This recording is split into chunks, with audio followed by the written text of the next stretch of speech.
Okay,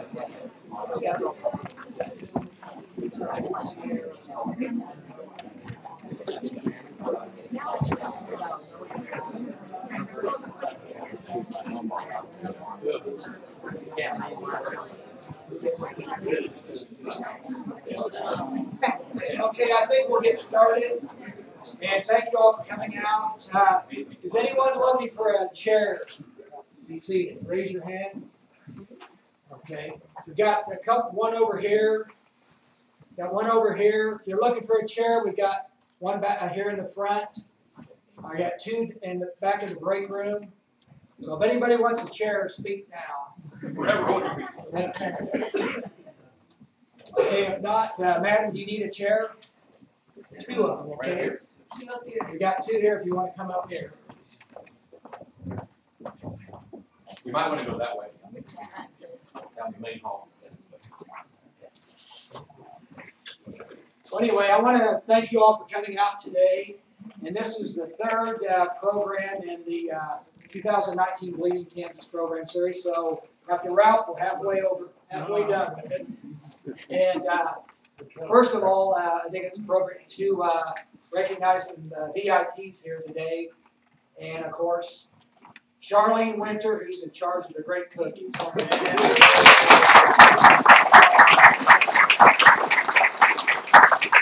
Charlene, wave to the table.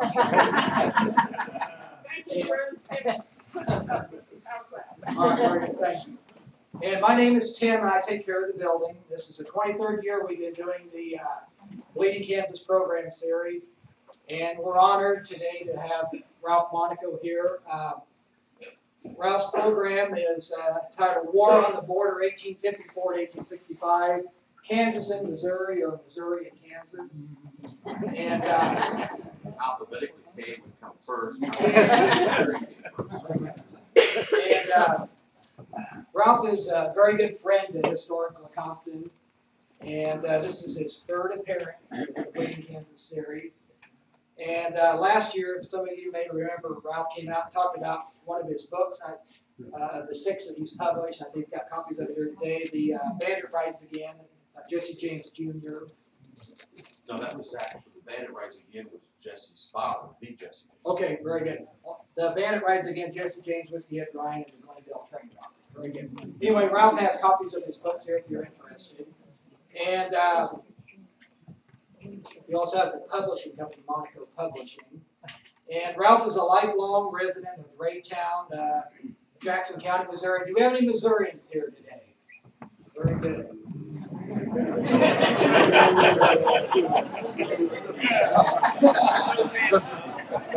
We have any Jayhawkers here today?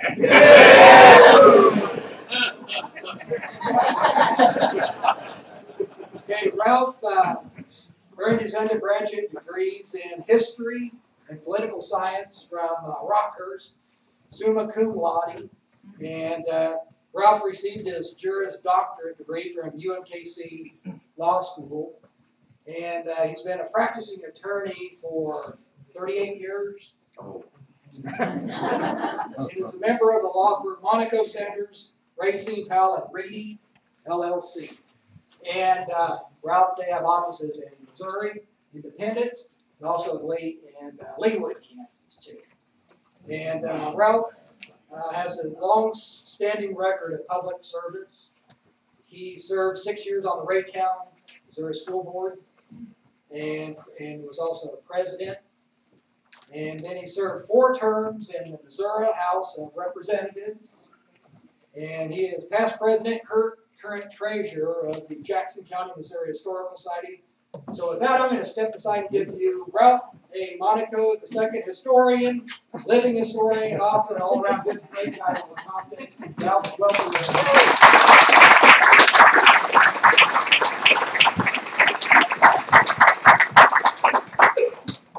I have this overlay in front of you because I want to make sure that you all know where Missouri is. In light of the fact that I think I saw the 3 hands rise for Missouri.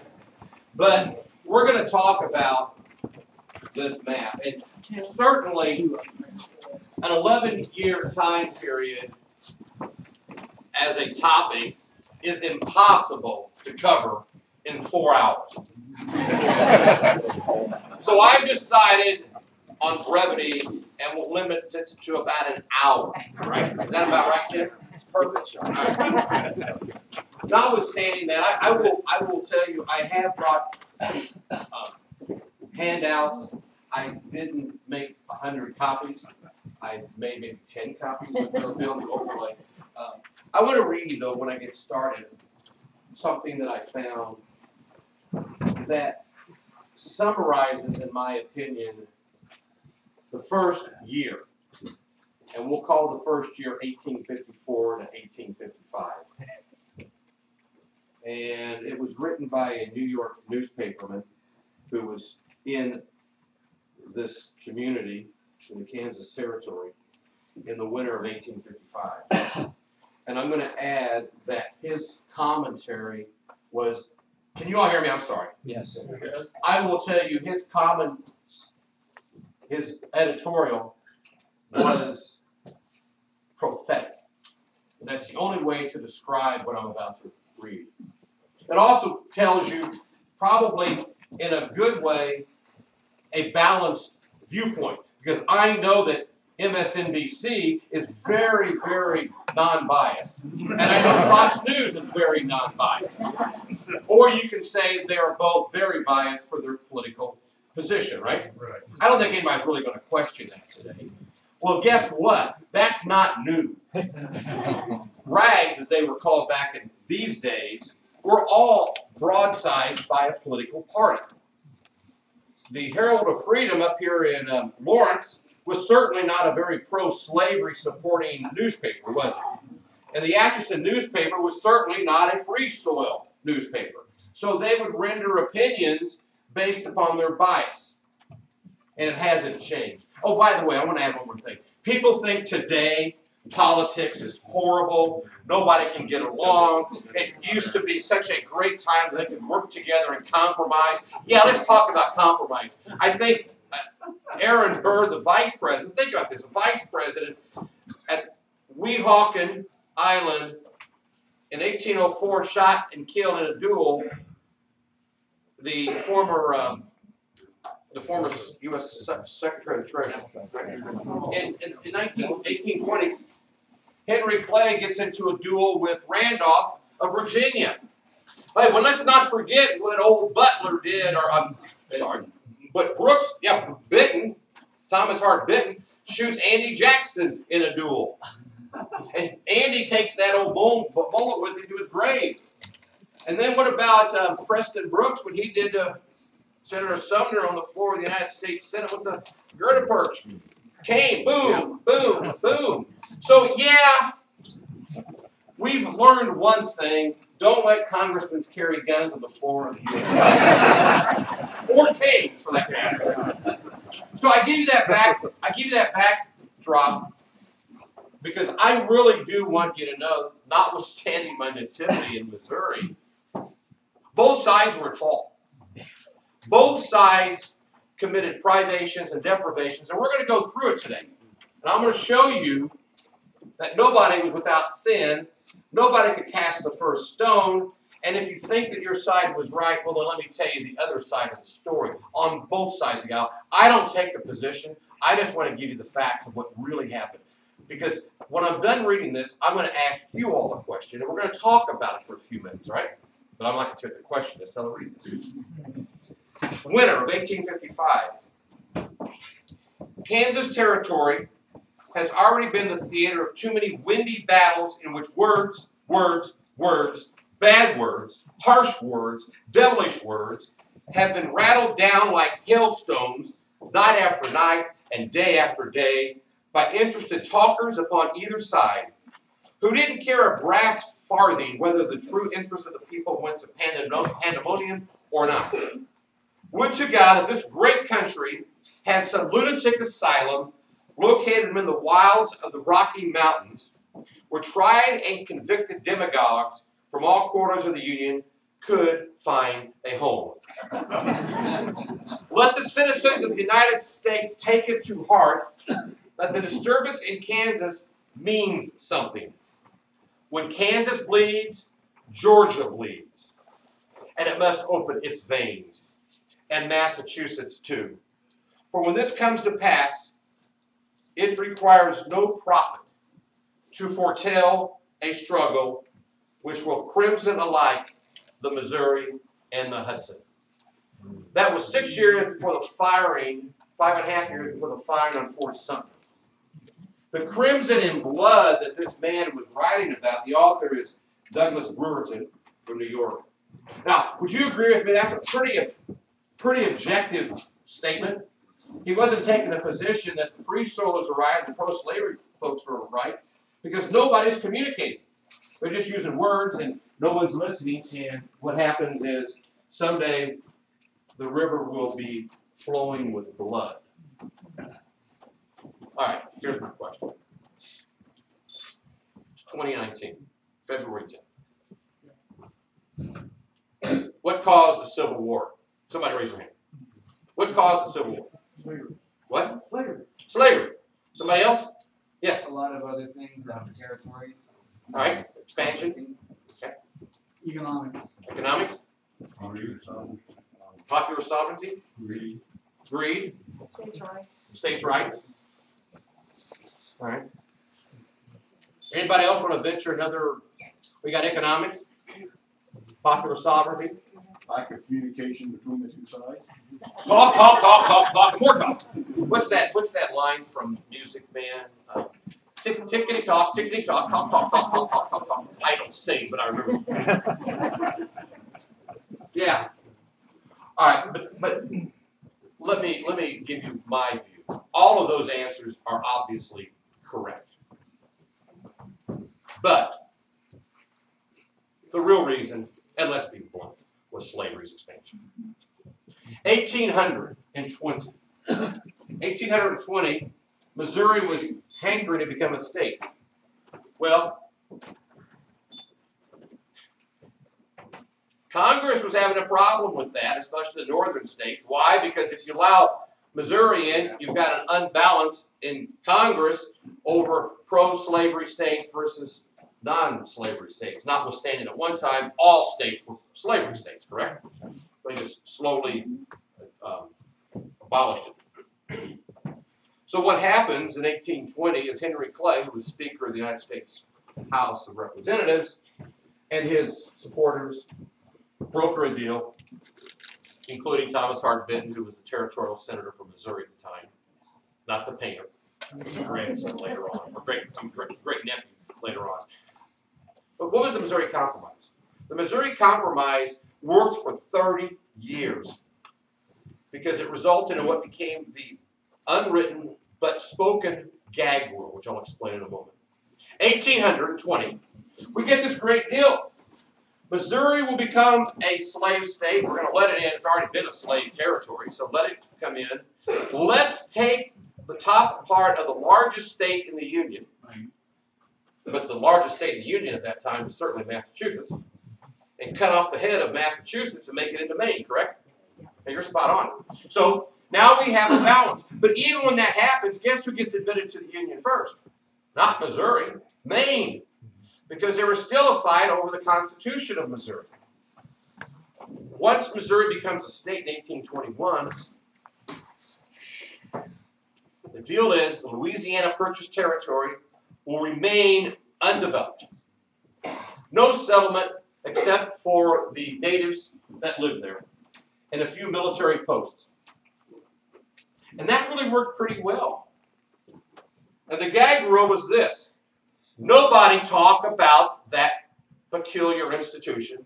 Nobody discusses slavery on the floor of the U.S. Congress. There will be no bill allowed to be admitted in Congress on the issue of one word, slavery. Well, that went pretty well until there was this little battle with Mexico in 1846 called the Mexican War, or America's quest for additional land, right? We whooped them up pretty well, didn't we? A lot of Missouri boys under Doniphan, men like General Grant, who was Captain Grant, Captain Robert E. Lee, Jefferson Davis and others got their names fighting down in that old valley in Mexico. Now we get all this land. Now the Missouri Compromise had said, so if you know the Missouri border, they have that one except for the boot hill, the 3630 parallel line. The deal was that any land acquired or settled south of that line, so just run it all the way out to the Pacific coast, anything south would be a slave territory. Anything north of that line would be what? Free. Well, now what do? We have the Gadsden Purchase, so we even buy some land from the guys down in Mexico. We have all this land that runs from Texas all the way out to California, and believe it or not, except for California, it's all south of that line. So that means all of this land is going to become slavery. You think the northern states were going to support that? Notwithstanding the climate out there was never going to be supportive of slave work anyway. You ever been to Arizona in the middle of the summer? And you might want to go there in the winter. But not a lot of corn could be grown in those fields back then. They didn't have water. Couldn't plant tobacco down there. But that was the fear. So in 1850, a series of compromises were reached to kind of put a small little cap on a burning fuse. Maybe it wouldn't blow up. That was called the Series of Compromises of 1850. Sponsored by Henry Clay. Remember that name from 1820? Thomas Hart Benton. Remember that name from 1820? Daniel Webster. Even John Calhoun played a part in trying to broker. So what do we get out of the Compromise of 1850? We really get two things. We get this whole notion of popular sovereignty.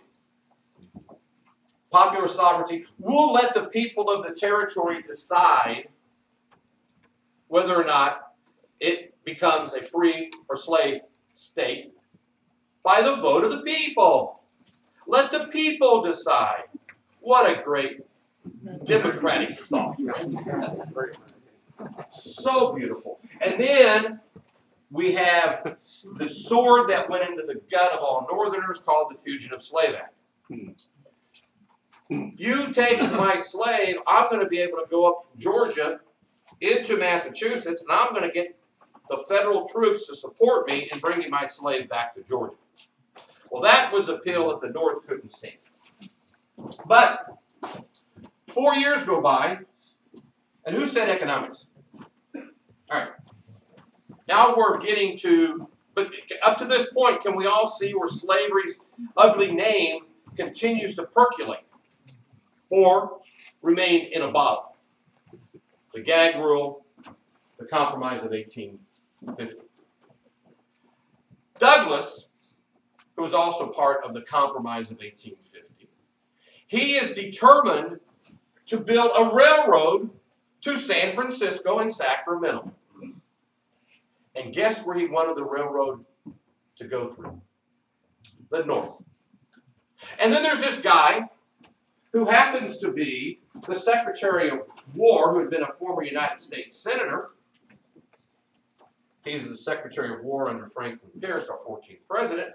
They want the rail line to go to Los Angeles, which wasn't what it is today, because there was no great big freeways out there. They put 100 down, it'll make you a star. They wanted a southern route that would go through all this new land of Arizona and New Mexico. Of course, it wasn't Arizona then, didn't have it, but New Mexico, and go out to the western seacoast and the southern route. That's vexing. But if you're going to open a northern route, and Douglas was very powerful, they called him the Little Giant. You know why they called him the Little Giant? Because he stood about 5'4", and that was just kind of a joke. But he was very powerful. Probably at that time one of the most powerful senators, and he happened to be the chairman of the Committee on Territories, which was a very powerful we don't have that committee really today because let's see, we've got Guam, Samoa, Puerto Rico, then there's some other territories. But you can certainly see that the Territorial Committee chairmanship was much different than the chairmanship of the territories today. But he was determined. But if he's going to put in a northern route, one problem. Because Oregon had already been settled, right? California was being settled. They found gold in them Dar Hills. In the Willamette Valley, they found beauty in this countryside of beauty. It's perfect. People were going there. And then the Mormons had settled in the Salt Lake. Of course, that war hadn't started yet, but it begins in a couple of years. But there was settlement. But guess what they had stepped over? Louisiana Purchase. Remember when Jefferson purchased the land from King Napoleon, or Emperor Napoleon, or whatever we call him, in 1803, that wasn't really quite certain how far west and what the diameters of the Louisiana Purchase land was. We know it didn't reach the Pacific Ocean, notwithstanding the fact that Lewis and Clark were told by Jefferson, find the Columbia River, find the source to the western coast. And now we've got Oregon. It already argued with England over how far north we would go. That had kind of been settled by then. How far west? But what we do know is that we needed to open up the territories. So they come up with a great idea in 1854 called the KansasNebraska Act. Signed into law on May 30th by Franklin Pierce, and it really sounds cool. Nebraska, which actually went from the Iowa border on the Missouri River all the way out to Wyoming. And the Kansas Territory, from the Missouri border all the way out to the Rocky Mountains. Yes, Denver, Colorado was once Denver, Kansas, named after one of the territorial governors of Kansas, John Denver. Not the singer. Maybe the family, I don't know. I can't. And I know I'm trying to get this in because we've got a lot of time. We've not even hit 1854 yet, except we just signed the law and into effect. Well, but the whole idea of the KansasNebraska Act, and this was kind of the unspoken word. The United States Senator from Missouri was equally as powerful because he was Speaker pro tem of the U.S. Senate, David Rice Atchison. Guess who Atchison, Kansas is named after? Right. He and Douglas come up with this KansasNebraska Act. Nebraska, everybody knew that Nebraska was going to be a free state. Why? It's immediately to the west of Iowa, a free state. Kansas, obviously, is going to enter the Union as a slave state. Why? Because it's west of Missouri. And that's really great because it'll keep the balance pretty well in sync. We've bit the bullet one more time. Popular sovereignty, we'll let that play out. But we all know that Missourians are going to settle in Kansas just like Mississippians had settled from South Carolina. And they kept going west, right? So Missouri is going to keep going west. And people from Georgia will settle in Kansas. And people from Massachusetts will settle in Nebraska. And we'll all live, quote, happily ever after. Well, that didn't happen. Because by 1854, the sentiment for abolishing slavery, or more accurately, prohibiting the expansion of slavery. And there's a difference, friends, because I want you all to know this. I have conceded for my last time I spoke on this book, I do have a technical error. I say the first Constitution of Kansas prohibited blacks or mulattoes. Well, that's not true. The first Territorial Constitution of Kansas prevented blacks, mulattoes, from settling in Kansas. And these are your free soilers, folks. These are the folks that were the abolitionists. No, Jim Lay, when he came in 1855, he didn't care a bit about anything other than making sure this territory was settled for white people. That's it. Period. White people. And that was his entire agenda. He also came because he had happened to have been one of the congressmen from Ohio, Indiana, who had voted Oh, by the way, Lane had fought in Mexico too. I forgot to give him that honorable mention. Lane, when he gets here in 55, is determined to create a Democratic Party. He also wanted to get a divorce from his wife, and he thought he could control the legislature. He was a demagogue. He had voted for the KansasNebraska Act in 54, and when he ran for re-election that fall in his home state, he was defeated. Because the Union, or the northern states, hated the KansasNebraska Act. Hated it. And the Republican Party had just been formed in Michigan and Wisconsin, Ripon, Wisconsin, and it was taking over. And believe it or not, in November of 54, the Republican Party that had just blown into existence as a direct result of the KansasNebraska Act now takes leadership in the U.S. Congress. The first vote was the territorial election called by Andrew Reeder, the territorial governor, the first governor of Kansas, was to vote into office a delegate to represent the territory of Kansas in Washington. I think it's kind of funny. John Whitfield, the pro-slavery advocate, and Wakeman, the pro-free soiler, Whitfield won. And while there were certain voter irregularities, it wouldn't have mattered. Because why? Whitfield would have won anyway. Because the Immigration Aid Society that had been formed out of Massachusetts by a man named Eli Thayer, Mount Oreed's named after, how do you pronounce it? Mount Oreed? Monocle. He was a big philanthropist who wanted to have Kansas settled by folks from Massachusetts for the one reason, to make it into a free state. Now, he was an abolitionist. Dr. Charles Robinson, who became the first actual governor in 1861, who took a big leadership role in actually forming and finding and settling and encouraging the Massachusetts Aid Society to settle in what's called Lawrence, plotted the land and found it.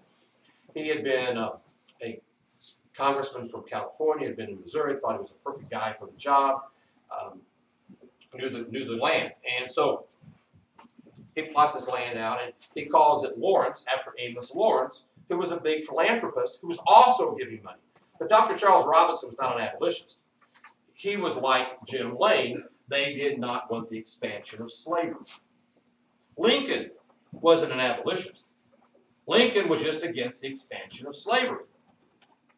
That was really the mindset. You know, by this time period, there was a strong sentiment as let's send them to Africa. Let's send them back. We don't want them here. We want to build a wall. I'm sorry, we want to build a boat. Again, what's the issue here? Well, we certainly have economics. We want to build a railroad track, right? And now we've got to have this land called Nebraska and Kansas settled.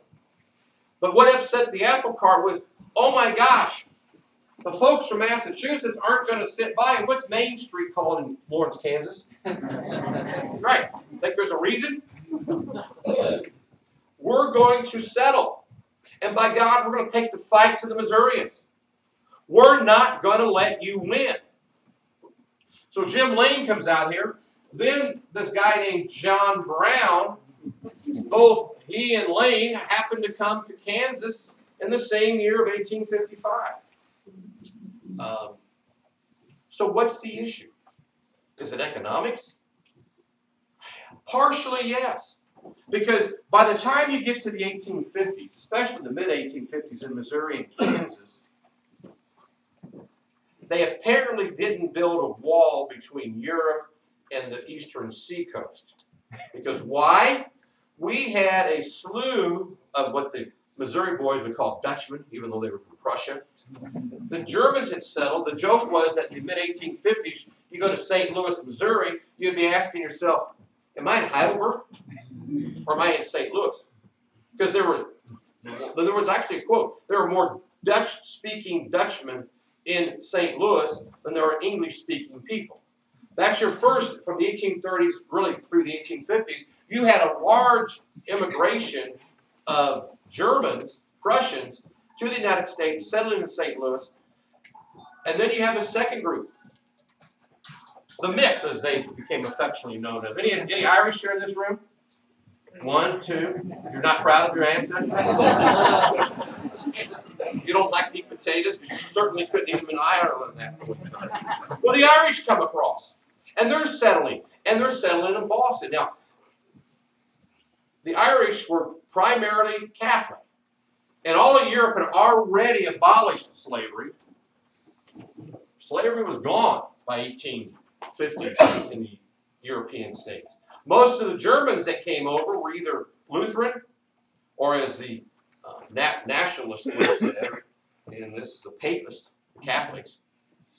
That was believe it or not, Catholics and Irish were not liked in this country. The Pope was called popery, and they thought there was some kind of wicked witchery going on in the Catholic Church. That's a different discussion. But what we talk about today, we don't like immigrants coming into our borders or over Mexican lines in the United States. That was the same debate they were having in the 1850s with the Irish and the Germans coming in. So what was happening is they needed jobs.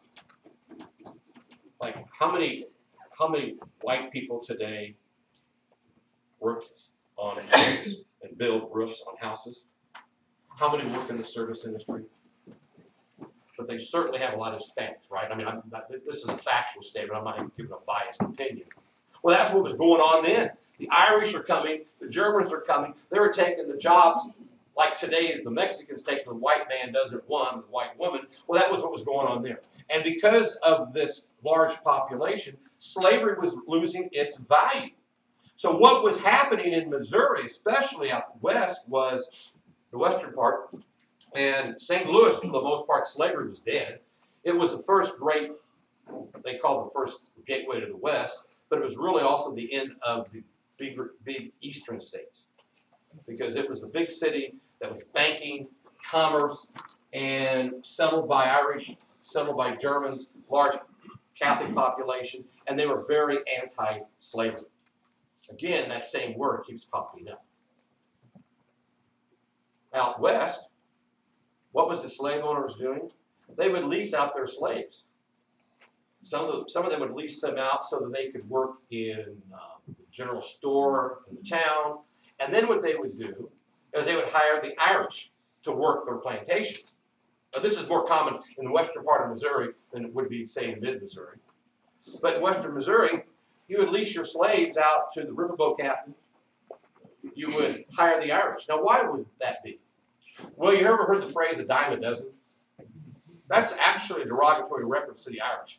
You can hire a dozen of them for a dime. Well, it was actually 2 bits a day. But you wouldn't have to worry about feeding them other than what they would have to subsist on while they're working. But if they got injured, there was nothing called workers' comp. That didn't come around to the 1890s. If they got injured, they were, as Dickens would call, the surplus population. Your slave gets injured, you better call the physician, because you've got about $2,000 or $3,000 of property value in that individual, male, female, depends upon where, how long, what the age of the slave was. So if they become ill or they become injured, you're going to bring in Dr. Truce. That's who, actually Truce in Kansas City is named after. He was a very well-known physician. Dr. Nolan Road in the Kansas City area, Independence, named after him. They had that need to make sure that the property value was maintained, not with the Irish. So, I know I've given quite a bit of information that you already probably all knew. And if I have bored you for the first 30 minutes of my presentation, I apologize. But I firmly believe, now I'm giving my bias and my prejudice, I do believe that while economics, the states' rights, the other points that we've talked about play a part, right? But when Lincoln was elected, he did not perceive any plan to abolish slavery where it existed. Correct? Anybody disagree with that statement? Didn't Lincoln himself actually support sending them back to Africa? All right. I mean, now, we're not getting to the Civil War era, but we're certainly on the pre-dawn of the Civil War. I have given this diagram, and I'm going to add to that because now I'm going to kind of get into some real details, and I'm going to try to do it as quickly as I can in 30 minutes. We're talking about 11-year war. I'm a firm believer that the Civil War was really a 60 to 30-year war, and here's how I summarize it as a 30-year war. 1854, we've already established the KansasNebraska Act is signed into law. 1884, Frank James stands trial for the second final time down in Muscle Shoals, Alabama, for the Huntington robbery. In that same year, Marmaduke, former Confederate general, is elected as governor of Missouri. And, if you will, the denouement has set in. People are going back to their lives. Frankly, I think if you really want to study American history, and you want to know why we have blue states and we have red states, and we have the biases and predispositions that we have, you need to look to 1 year. Now, certainly all the other years build up to this climax. Does anybody remember the election of 2000? No, there's a reason here. Anybody remember the election of 2000? Who won the popular vote? Any question of Gore winning the popular vote? I mean, is there really any question? Well, I don't know. I shouldn't ask Trump this, but I think we can all agree that Hillary had the popular vote. Maybe Trump wouldn't agree, but he would call it fake news. But at the same time, we've had a few times in American history where the candidate who has the popular vote victory does not become president. And what happened in the election of 2000, it went to the Supreme Court. And it was determined on these dangling chads, remember those terms, out of Florida? Well, believe it or not, history existed in 1876, too. Because the presidential election between Governor Tilton of New York and Rutherford B. Hayes from Ohio, guess who won the popular vote? Tilton. It went to the Supreme Court. And the Supreme Court declared what? The votes out of Florida had some irregularities. And that means Tilden lost because he didn't get the electoral votes from Florida. Gore lost because he did not get the electoral votes from Florida. Here's the real truth, okay? That is true. Tilden did not get the electoral votes from Florida or Louisiana, which turned everything. But there was a peace treaty brokered by the Democrats and the Republicans. Reconstruction, my friends, actually had black governors, black United States senators, blacks continuing to reside in the South because why? They had received the franchise. A franchise they didn't get in 1861 when Kansas became a state on January 29th. But they got the franchise. And they are very powerful in population. So, and remember, most of the southern states, if you had fought on the side of the Confederacy, you were disenfranchised. That was certainly the law of Missouri, because you had been a treasonous character. The Drake Constitution of Missouri in 1865 is one reason that apologists for the James boys would say why they went into the woods. Because unlike their father, who had been a Baptist minister, and by the way, did you all know that Jesse's and Frank's Paul helped found Williamsville College? And he went out in 1850 to find gold or escape his wife. I don't know which. There's some speculation the latter could be true, but or save souls. And he dies out there in California. But when they got back from the war, Missourians who had fought or given aid or support were disenfranchised. That's what happened in the South. So what happens in this election of 1876, which is such a pivotal year in American history? Custer met his last stand in June. The Centennial Expedition to Philadelphia was taking place for the 100th anniversary. We're getting a big gift called the Statue of Liberty from the Friends of France. Oh yeah, August, a guy, Wild Bill Hickok, he gets shot up and was dead man's hand up there in South Dakota, right? You know, he was also Wild Bill Hickok from the Kansas Territory, and he fought with the Redlands, and then fought with everybody else afterwards. But in August, Hickok's killed. In September, well, let's just say that the James Younger gang came to an inglorious end until the Bandit Road again in 1879 up there in Northfield, Minnesota. And the three Younger brothers go to prison for life, and the James boys escape. But November, so you got these kind of big moments in American history taking place in '76, but nothing was as big as that election. Because what the deal was, all right, we're going to end Reconstruction. End it. We, the people of the South, who are Democrats, are going to agree to let Rutherford B. Hayes become president. In exchange, Congress will end Reconstruction in the South. Guess what happens? Groups like the Ku Klux Klan become very dominant and proactive in the South. What results from that is a mass exodus. I think if I had a noose around my neck or my family members, I might be inclined to relocate myself. They take solace and they locate north. Detroit, Chicago, Kansas City. They go to northern cities because there's at least some belief that they're safer there than they are in a very controlled southern community. Remember in 1964, most of you, well, I know you remember 64. You all remember what Lyndon Johnson said when he signed the Voting Rights Act of '64? I'm going to lose the South for a generation. Hell, he lost them forever. I mean, how many generations have gone by since the voting right of '64? We're in our third generation since then. It's not, I mean, the only way the southern states are ever really going to turn, and I hate to say it, there's a lot of people in the South who still have problems with African Americans. And I hate to say that, but that's a reality. And that divisiveness, however, friends, isn't something that we created in 2019. It goes back to the Founding Fathers. The Founding Fathers didn't know what the hell to do with the peculiar institution, so they punted it to the next generation. Henry Clay, Daniel Webster, John Calhoun, et al., Randolph from Virginia. They couldn't fix it.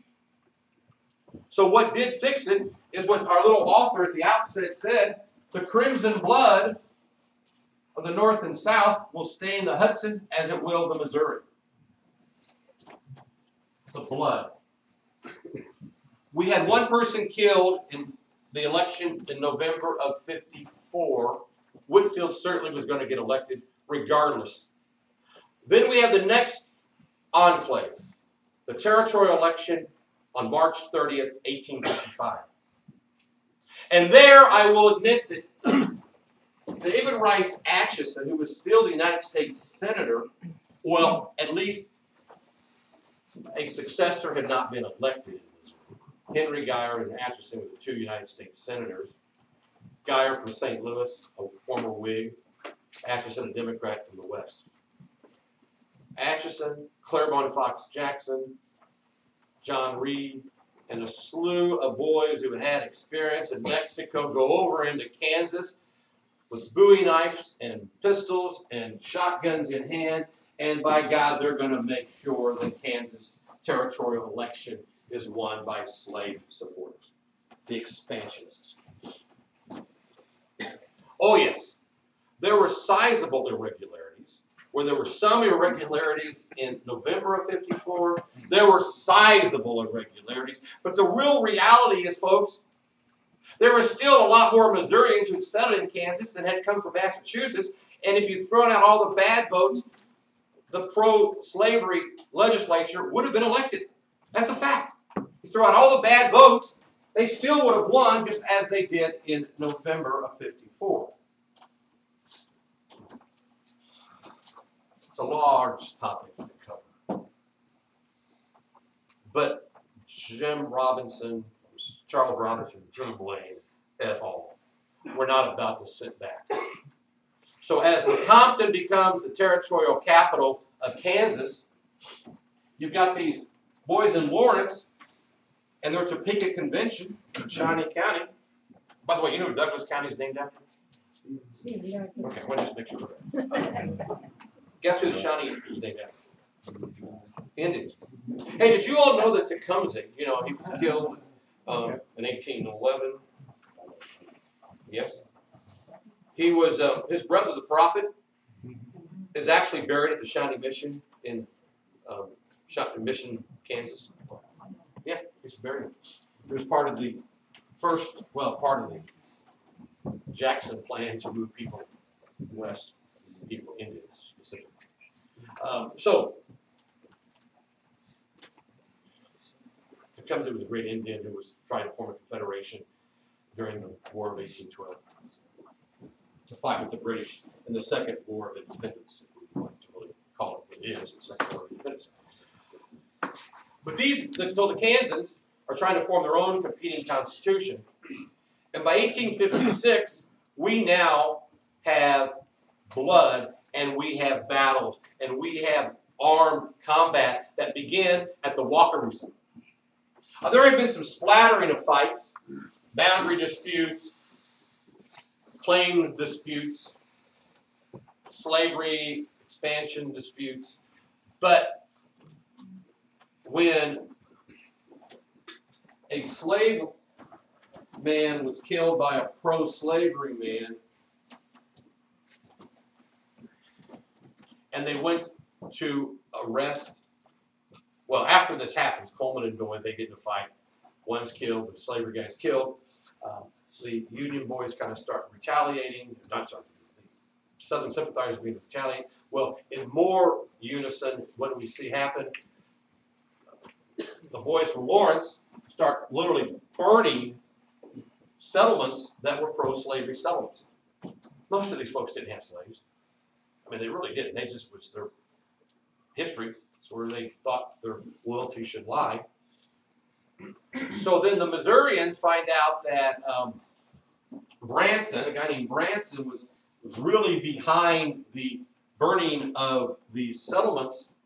So the Missourians come over under Sam Jones, the Sheriff Jones. He's going to have a posse, and they arrest Bronson. Then the posse from Lawrence retaliate, and they help Bronson escape. Now the Missourians are incensed. The legal government under Sheriff Jones, on a warrant that had been issued, has now been intercepted by folks from Lawrence. So now we see the Missourians, not just as they did in March for the election, we now see them coming back into Lawrence again with cannons, well armed, and they are on the southern bank of the Wakarusa. And they're staring down Lawrence, waiting to blow it up. In fact, one of the Lawrence citizens gets shot by Southern Sentry, a guy named Barber, and they take him into town. His family's wheeling.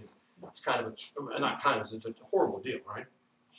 But that raises the blood, and then John Brown comes into town, and we got these two competing armies looking at each other. The Territorial Governor Shannon is trying to broker some peace treaty with Jim Lane, and it's kind of strange. It's probably the only time I've ever read or studied this time period where Jim Lane actually tried to be a peacemaker, because Jim Lane was a scoundrel. I'm sorry, he was a scoundrel. Or a statesman. What's the difference? I try to stay away from my past. Jim Lane really did help broker a peace treaty, although he had done it in such a way that he had tricked Wilson Shannon, the territorial governor. The war comes to an inglorious end. Why? Because by December 7th, 1855, global warming apparently disappeared, and a storm blows in, and temperatures get down to 30 below, and there's 10 feet of snow on the ground, and This is part of the exaggeration, but the temperature did get down. And I can tell you, I've done Civil War reenacting a lot. I don't do it at 62, but at 42 I did. And when you lay out at Tea Ridge, Arkansas, when it's 12 degrees outside and it's sleeting, you want to be in the middle of the tents, okay? With guys on each side. Well, they couldn't stand the cold. So, yeah, spooning. Yeah. Not in a bad way, okay? They went home. Well, in the spring, that was just a hiatus because the winter months. But in the spring, Sheriff Jones is in Lawrence. Somebody takes a pot shot at him. He's wounded. But of course, the fake news says he was killed. That incites boys from Lexington, Missouri, where speeches are given. And the Missourians come over to a little town called Lawrence. And this time Lawrence was not prepared for a fight. The newspaper is thrown into the Kansas River, and the Eldridge Hotel is bombed by cannon fire. The sacking of Lawrence. Not much of a sacking because only one person was killed, but notwithstanding, that sent a blow.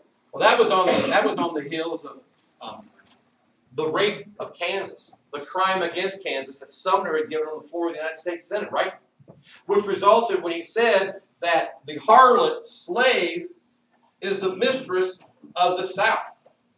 Specifically, he was referring to the United States Senator Butler from South Carolina. Well, Butler's nephew, Preston Brooks, was the U.S. Congressman from South Carolina. He didn't find those words very kind about his uncle. And we talked about earlier the caning of Sumner. That's not fodder for newspapers. That's a news story, regardless of which side you're on.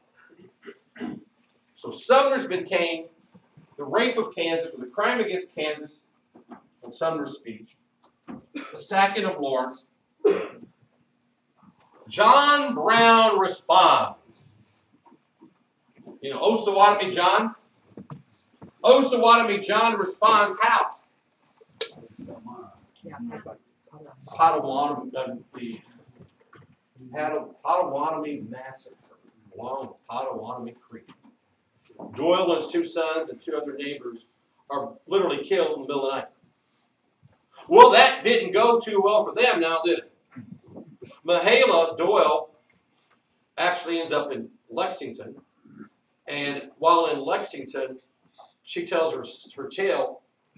And now there is a guy named Sam Ralston, who happens to be the father of Annie Ralston, who happens to then become the wife of Frank James. Sam Ralston actually gives a speech, and I've read it in the Lexington newspaper, on how Missourians have to go into Kansas to respond to this atrocity of what happened there at the massacre. Well, old man Pete and his posse go and hunt for John Brown. And as Monahan in his book says, I went to hunt down John Brown, and John Brown captured me. And some historians will say that the Battle of Blackjack in the first week of June of 1856 was the first actual Civil War battle fought in this nation. Blackjack. Followed by the Battle of Osawatomie, which really wasn't much of a battle. Jim Lane and his men were there. John Reed, the Kickapoo Rangers, some boys from South Carolina, outnumbered them 2-1. And I think a couple of people might have been killed, but the Union, the Federals, or Free Soilers just left. So the so-called Battle of Potawatomi, or Osawatomie, really wasn't much of a battle. I am going to show you this. I'm going to try to do it real quickly because Timmy was really nice to do this for me. And that is, I'm going to quickly go down the list of engagements. So have y'all got the idea where Missouri is now? Well, I don't know. Let's take a quick look at this. Is that Missouri or Missouri? Oh, it's an invertible garden visa. Well, that's not going to work. But you ever a science teacher? No, I'm a lawyer. I can't do it. All right, so these are the bullet points of 54. During the Kansas signing, towns of Atchison and Leavenworth were settled. The Immigration Aid Society departs Boston. The Immigration Aid Society under Charles Robinson settles in Lawrence, Kansas. October, Andrew Reeder arrived here in Kansas as the first territorial governor. And then we talked about the election of Whitfield and over Wakefield. And that's really the extent of what happened in 54. Well, I'll figure it out one day. No, I won't. Okay. 55. Again, we've kind of covered it, but I'm going to quickly go through it again. First territorial election of Kansas. This one's kind of sad. April 30th, William Phillips, a lawyer, newspaperman in Atchison, was speaking badly about the pro-slavery supporters, calling them Missouri border ruffians or pukes. So they responded by throwing his printing press into the Missouri River, tar and feathered him, and then throwing him onto a log to float him down the Missouri River. Why he lived, I have no idea. In June of 55, two men arrived, Jim Lane, John Brown. We've already covered the Wakarusa War, but you can see how things are a little bit more excitement going on. The Wakarusa War comes to an inglorious end on December 8th when the weather turns bad. But while this is going on, the first Kansas Constitution was adopted by the Free Soilers in Topeka, called the Topeka Convention. Yeah, they really wanted freedom from slaves. They just wanted freedom from All Blacks. Again, folks, I'm not being judgmental, all right? But I find it really ironic when it's considered that Kansas was this free state and was very supportive of blacks. It's ironic, 1854, KansasNebraska Act, 1954, Brown versus Board of Education of Topeka.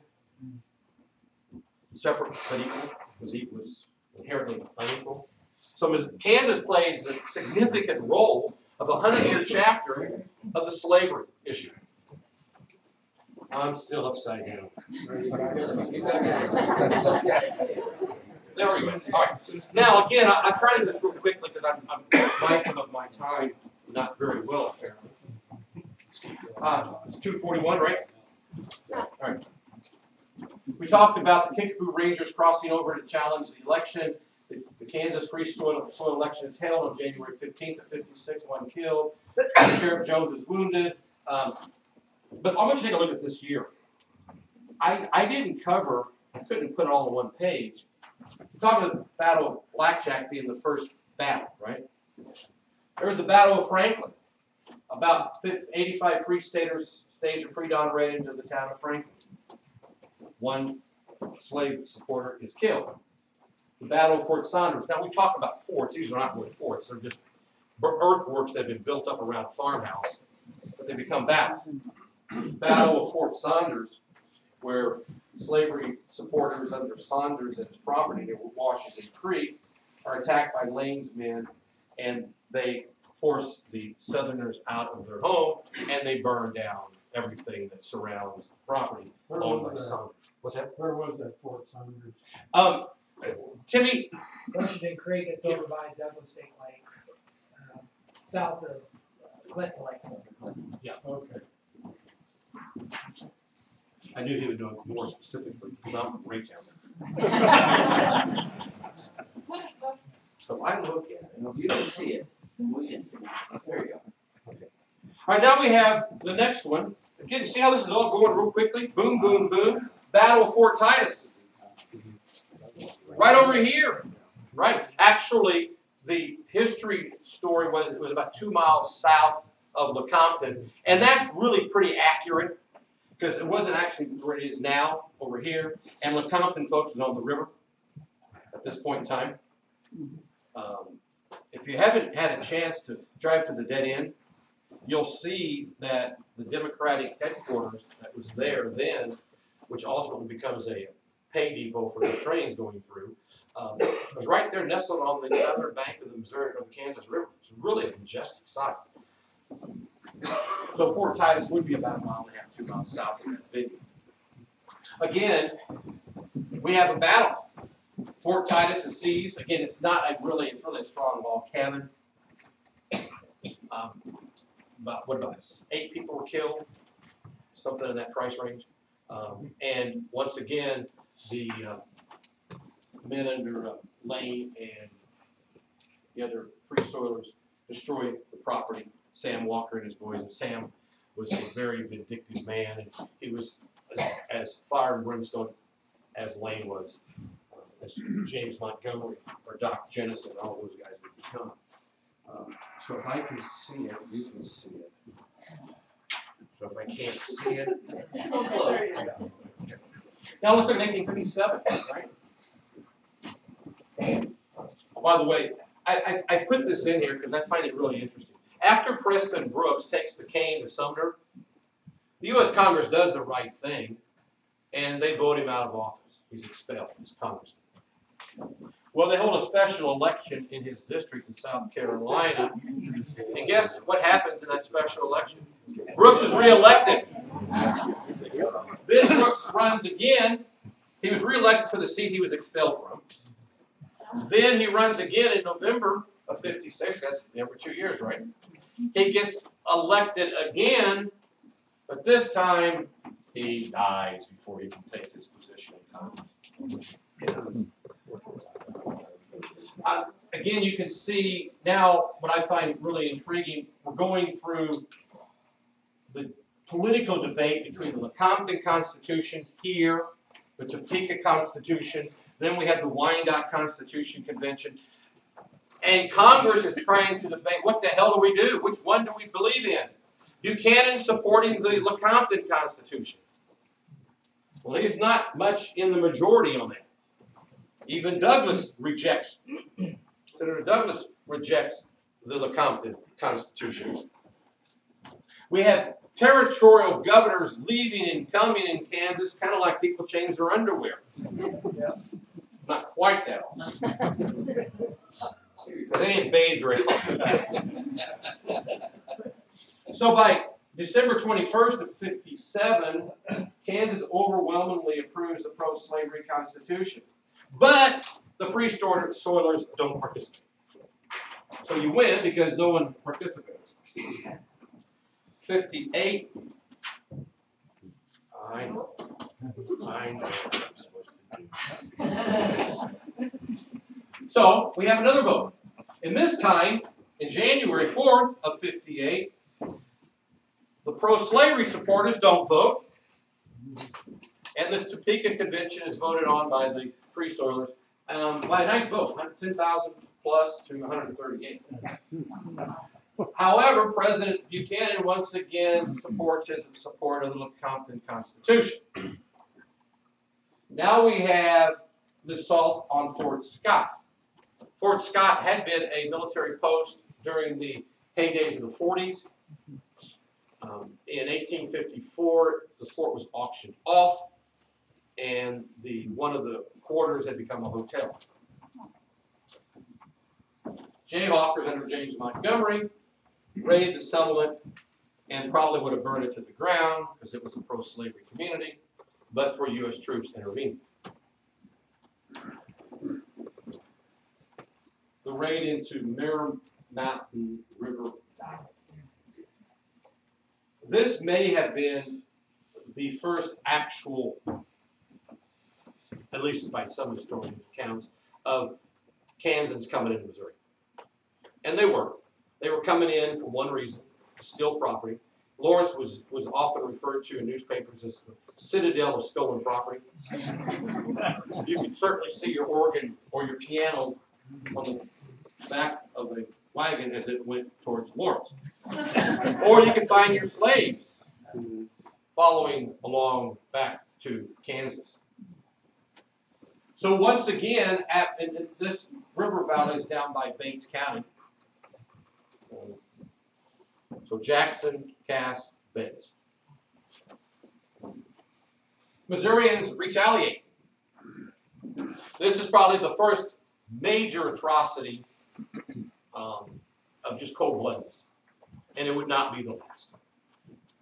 11 free staters were seized along the Meredith Creek River, lined up, massacred. How 6 of them survived is, I don't know.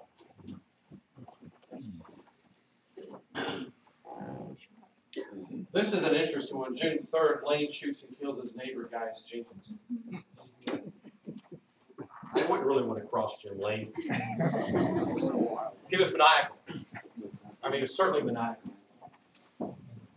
June 14th, we actually have Free Staters and pro-slavery supporters about to engage in battle at Fort Scott until the territorial governor and the federal troops come in to intervene and kind of restore order. No documentation of anybody being killed, but a lot of bad blood was starting to really continue to percolate in the community. Now we get to the Congress getting involved. They reject the Lecompton Constitution. Here we go again.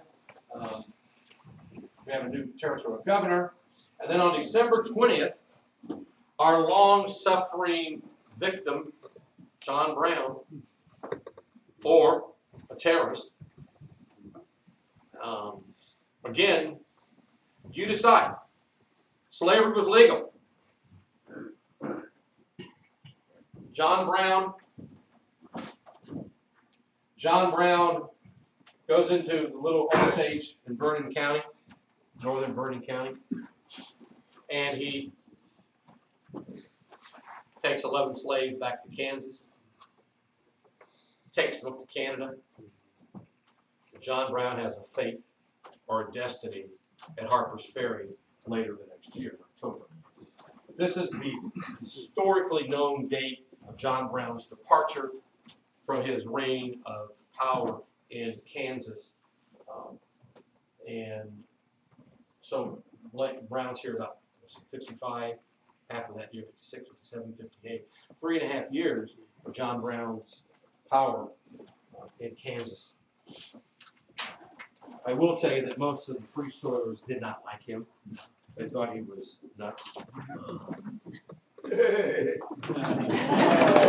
I'm just telling you, I'm not being critical. But... All right, guys, let me just say this to you very candidly, all right? What John Brown did violated the Kansas or the Compromise of 1850. You don't steal people's slaves. You know, the Underground Railroad, Margaret Tubman, and we've all studied Uncle Tom's Cabin. I remember when Abraham Lincoln first met Harriet Beecher Stowe when she wrote Uncle Tom's Cabin in 1852, and he said, "So you're the little lady who started the Civil War." 59. This is, to me, again, you see how we have warfare going on. John Doy, a doctor of Lawrence, and his son are arrested with 13 fugitives and taken to trial in western Missouri. We have another battle between pro-slavery and free soilers near Holden, called the Battle of the Spurs. March 4th, John Dewey goes on trial. Jury has a hung jury, so we don't know what's going to happen to him. So they retry him in June. He's convicted of stealing slaves. He is taken to St. Joe, Missouri, for the Immortal 11. You heard that phrase, the Immortal 11? They're very famous, folks. I mean, the Immortal 11 are pictured gloriously over newspaper accounts where they have John Doy seated in the middle on a chair, and there he is. See? I thought I was making that up. Yeah. St. Joe, they rescued Doy.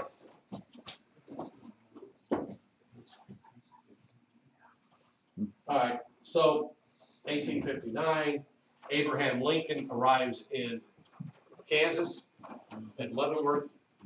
He's met by our buddy Jim Lane, who kind of gives him a tour of all of eastern Kansas, Atchison, Leavenworth, where he visits for about a week, which is a very endearing thing for Lane because Lincoln, when he became president, didn't forget the courtesies that Lane had provided him.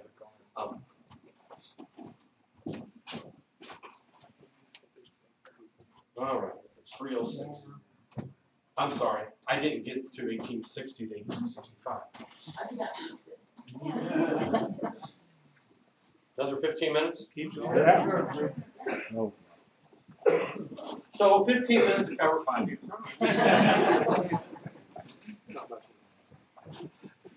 The 1860s continued as badly as the previous years with regard to the insurgencies. But to kind of fast forward, Lincoln's election was a direct and proximate result of the breach between the Democratic parties. The Democratic Party splits, and they meet in Charleston, South Carolina. They cannot agree on who their presidential nominee is going to be. You've got many that want Vice President Breckinridge, a fire eater, slavocrat. You've got Douglas, the little giant, the father of the KansasNebraska Act, and they can't agree. But the Republicans, and I think this is part of the mastermind of Abraham Lincoln. You know, he kind of talked like this, had a high, shrill voice for everything I read about him. I don't know what that sounds like. I have no idea. I never heard that. But he made sure that the Republican convention in 1860 was in what city?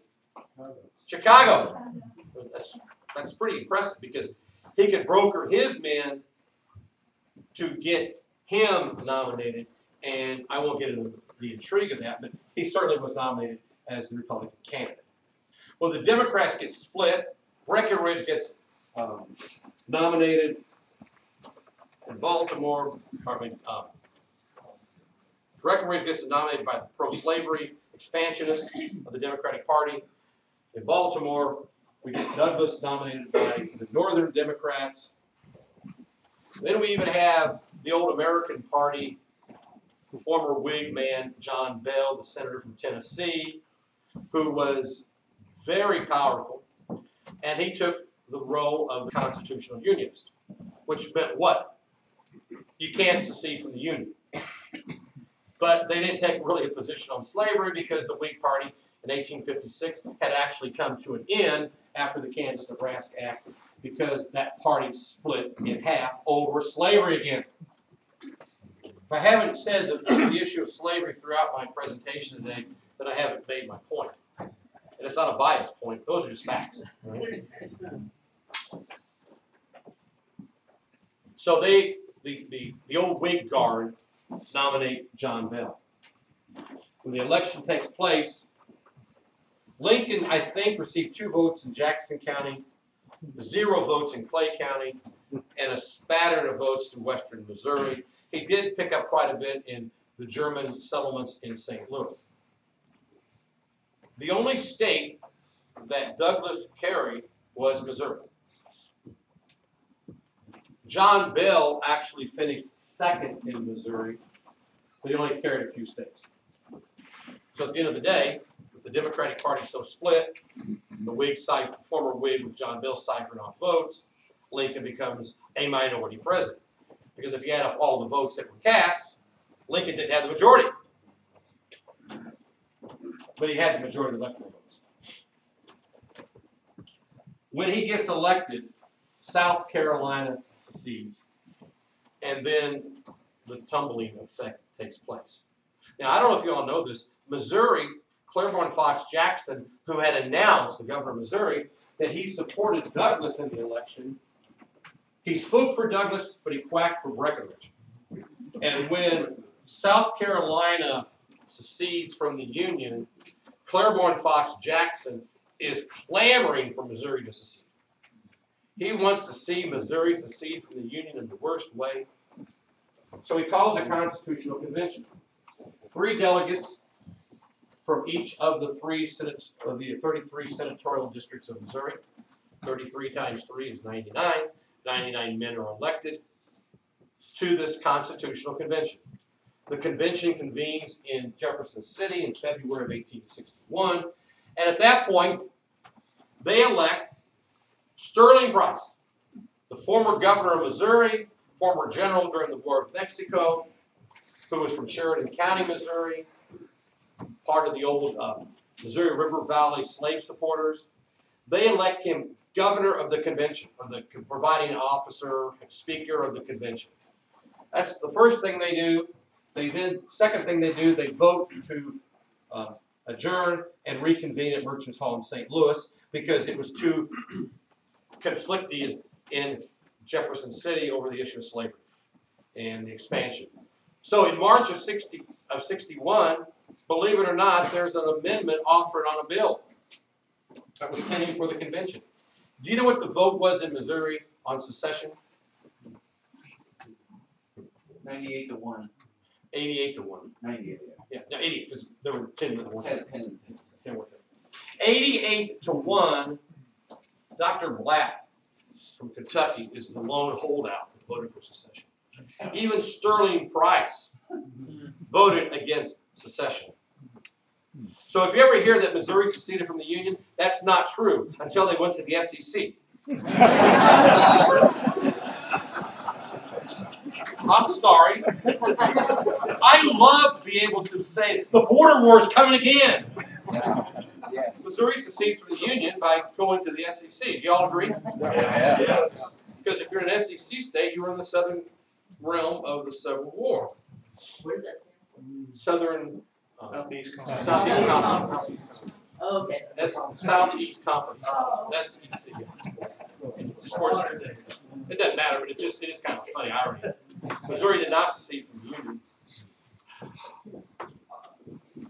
The warfare, the first real big battle of the Civil War was fought at Wilson's Creek near Springfield, about 10 miles south of Springfield.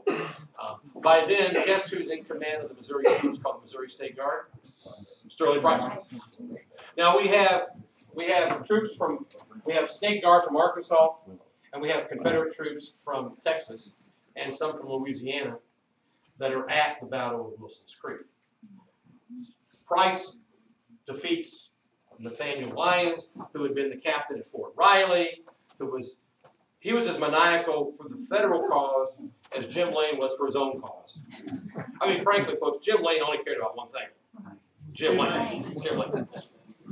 In fact, when Jim Lane didn't get his way, by the summer of 1866, boom.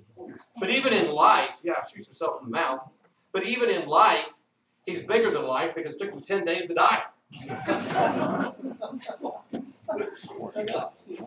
that's true. He was kind of a melancholy soul because his power. He lost his real power when Lincoln was assassinated because the divisiveness within the Republican Party in Kansas was so pronounced between Robinson and Lane that those factions were taking over the Republican Party, and Lane had lost a lot of support. The request of Price was to come up and seize all of Missouri, and in the process of seizing Missouri, Governor Fremont in St. Louis, who happened to be the first Republican nominee for president in 1856, who lost to Buchanan, who happened to also be the son-in-law of Thomas Hart Benton. The father-in-law did not support his son-in-law in the presidential election.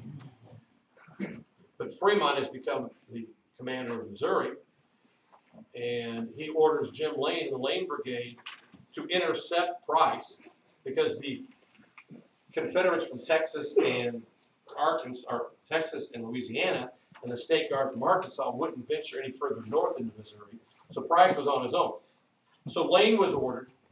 Now we have what I call the next real tragic event that continued to percolate. Do you want to put the map back up there? Because I think That might I'm help. not sure if I can say it. Yeah. Here. So as Price is now advancing north on Highway 13, I mean, really, that's about what it is, Highway 13. Okay. Osceola. Over here is Fort Scott. Right here is Vernon County. Right here is Fort Lincoln. It's not on the map. That's where it was. It was within a few miles of the Missouri border. Fort Lincoln was named after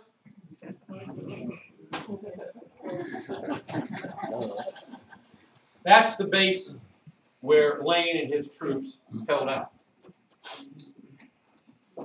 They first go across the river, and not the river, the state line, and they engage in combat against Jackman from Bates County, Sidney Jackman, who had already seen his days fighting in the border wars and in Mexico. And Lane's boys did not fare very well on the Missouri side, and they fled back to Fort Lincoln. So now Fremont's telling Lane, go intercept Price. As he's marching north, Lane decides to take things into his own hands, as only Lane would. And Lane decides, I would be better off destroying property, killing civilians, than fighting against soldiers. Because I just lost to Jackman. I don't want to lose again. It's not going to do much for my reputation. So he marches into Osceola, which was the capital, or the county seat of St. Clair County. Lexington, the Battle of Lexington, that's Lafayette County. Cass County, here is Johnson County. Down here is Bates County. I'm sorry, St. Clair County. Henry, St. Clair. Henry, St. Clair. So Lafayette, Johnson, Henry, St. Clair. Osceola was actually on the Osage River. And it was, believe it or not, the Osage River before the Truman Dam came into play. The Truman Reservoir was a navigable steamboat community. Steamboats navigated the Osage River. So it was right on the river. And Lane and his men come in and sack the town. They burn it pretty much to the ground, stealing anything they possibly could and taking it back with them. Fremont was outraged, and Lane didn't care. One real quick sidebar. Lane was given a commission, and Charles Robinson wanted to get rid of him, so you can't be a United States Senator and a governor, a general. You can't do that. You can't have a commission in the military and serve in Congress. That's still the rule. The only elected official position you can hold at the same time is school board and another public office, because school board is not paid. A commission, I know because I was on the school board and I'm a state representative. I did ask about that before I left. No, it's true. So Lane's now been commissioned. Charles Robinson wants any way in his power to get rid of Lane as United States Senator. Well, Lane had once again ingratiated himself to Lincoln. I kind of jumped ahead to the Lane story, but after the attack on Fort Sumter, Lincoln didn't have enough men. Well, Lane had just been elected to Washington City, as it was called then, as United States Senator. He and Pomeroy were the first two United States Senators elected from Kansas. They're there, and there's 50 men following Lane into Washington City, 18 of whom were lawyers, including Thomas Ewing. Why? They wanted political plums. But these boys all had experience fighting the border wars. So when they arrived, they're still wearing their military fatigue, if you will, from the Kansas border days. They're armed as they had been as they walked the streets of Lecompton or Leavenworth or Atchison or Lawrence. They're now in Washington City. It's unguarded. Lincoln has just called out the militia from the states. The men aren't there, but he's got 50 men under Lane called the Frontier Guard who bivouac into the executive mansion, as the White House was called then. And in bivouacking for about a week, long enough to protect the Capitol, the White House, if you will, until the actual troops arrive in Washington. Lane becomes another hero. He saves Lincoln. His guard saves Lincoln. Ewing then becomes the first Supreme Court judge of Kansas. But while Lane is playing his little shenanigans with his boys from Fort Lincoln, Robinson is trying to get him removed from Congress, or from the United States Senate, because he had a dual commission. So the Kansas legislature elects somebody else to serve as United States Senator.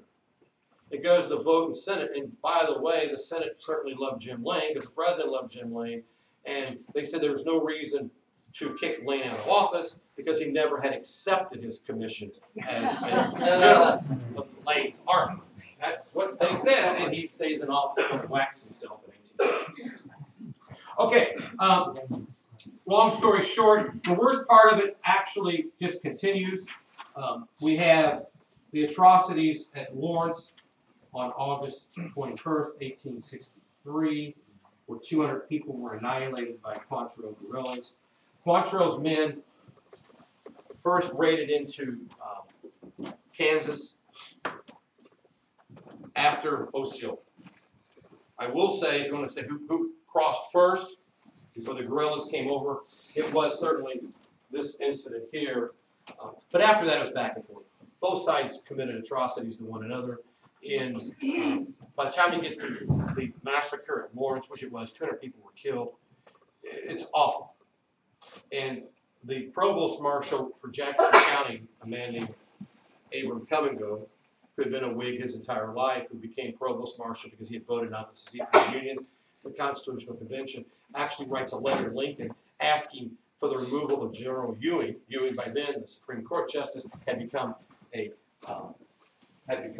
general in command of the District of the Border, and Lincoln says, I expect there's going to be retaliation for what the hell happened in Lawrence, so your request is going to be denied.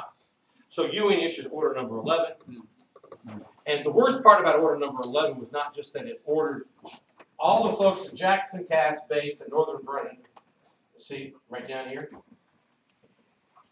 this gray part of Vernon County, that's the northern section. That's everybody in those areas had to literally leave their property. They were ordered off their property. It didn't matter if you're low or disloyal. It didn't matter what your economic background or what your political persuasion was, free or not free. The only exceptions were within a 1 mile radius of Independence, Kansas City, Westport, Hickman's Mill, Pleasant Hill, and Harrisonville. Everybody else had to go. One of the biggest problems with order number 11 was not just that, which is now gone down as the second worst assault upon civil rights, second only to what happened to the Japanese after the attack on Pearl Harbor in 42, well, Pearl Harbor 41, the order of the Japanese in 42. But everybody, how many people were affected? Some could say as few as 5,000 because most people had already left by then. Others say as many as 30,000. I think it's closer to about 15 or 20,000 people actually were forced off their property. But the bad part was the Kansas 9th Regiment came over into Missouri to enforce the order. And in one setting alone, they literally murdered 6 people out near Lone Jam. Quantrill would then retaliate and would go back and forth. So after order number 11, you think, well, that got rid of the guerrillas. Yeah, I got rid of them in Jackson County and sent them out to Baxter Springs where they killed General Blunt. He didn't die, but his troops. Remember that assault at Baxter Springs? It was a massacre, just as Centralia was in '64. The war continues. It ultimately hits its climax, if you will. It's not really a climax. It really comes to an end at Mine Creek, where the Confederate troops were completely annihilated by Union forces at Mine Creek on the Kansas side. And that puts us into 1864. 1865 comes rolling around. Pretty much everything along the border had reached its conclusion. Well, that's a period of 1820 to 1865. I try to get it in 90 minutes, not 60 minutes. I will entertain some questions. Yes, sir. I've read or heard you say that the only difference between the Border Ruffians and the Jayhawkers were the Jayhawkers liberated Moses. And slaves. It's later liberate. I heard liberate. Well, liberate, yeah. I mean, if you want to use the word liberate to free slaves, I mean, that would be. But yeah, that's why they call Lawrence the Citadel of Stolen Property.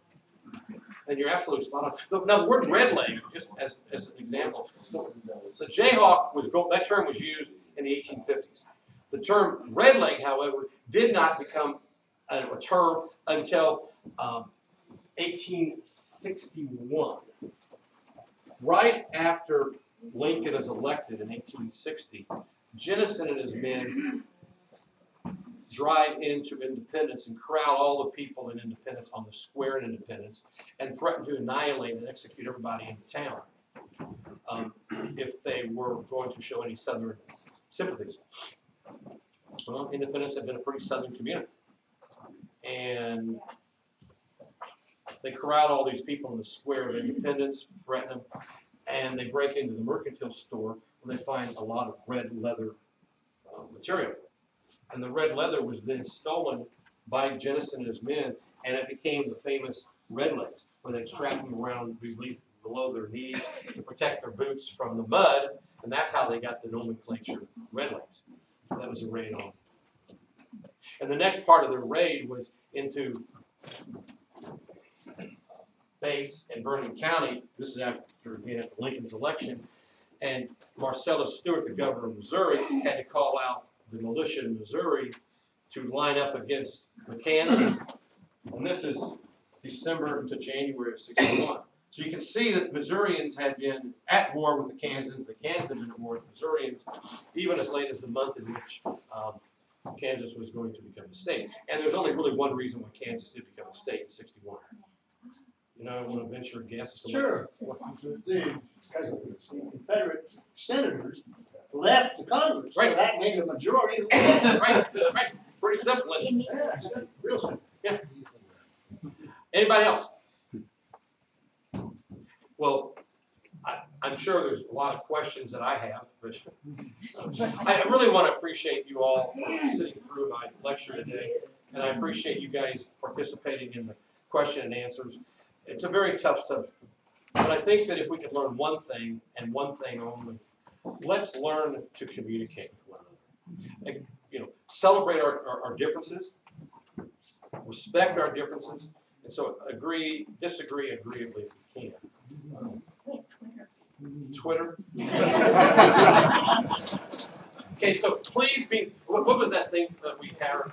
Everything I learned in kindergarten. Say please, hold hands, be nice, don't bully, don't call people names. Okay. Thank you, Ralph.